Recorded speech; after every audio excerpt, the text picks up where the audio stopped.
देश श्री स्वामी समर्थ. जय महाकाली सर्वांना.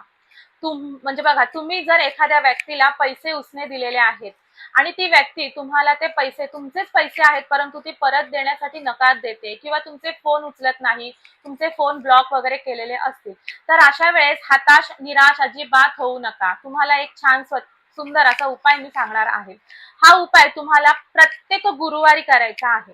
आता उपाय काय करायचा आपल्याला, जी आपल्या दारामध्ये अंगणामध्ये तुळस असते, तुळस वृंदावन असेल किंवा कोणाचं तुळशीचं छोटंसं रोपटं असेल, कुंडी असेल, त्याच्यामध्ये तुळस असेल, तर ह्या तुळशीमध्ये आपल्याला गुरुवारच्या दिवशी आपल्याला कच्चे दूध आणि त्याच्यामध्ये चिमूटभर हळद आपल्याला घालायची आहे आणि ते हळद घातलेलं कच्चं दूध आपल्याला तुळशी माताला अर्पण करायचा आहे. अर्पण करत असताना 11 वेळेस ओम नमो भगवते वासुदेवाय हा मंत्र आपल्याला म्हणायचा आहे. तुमची जी प्रार्थना आहे की तुमच्याकडे ज्यांनी उसने पैसे घेतलेले आहेत त्या व्यक्तीने लवकरात लवकर तुमचे पैसे लवकरात लवकर द्यावे अशी प्रार्थना करायची आहे.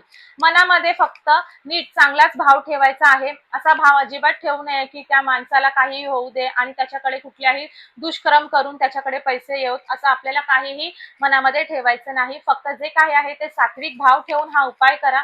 नक्कीच तुमचे जे काही पैसे उसने घेतलेली व्यक्ती आहे ती तुमच्यापर्यंत नक्की पोहोचेल आणि ती तुमचे पैसे देखील नक्की परत करेल. श्री स्वामी समर्थ. जय महाकाली.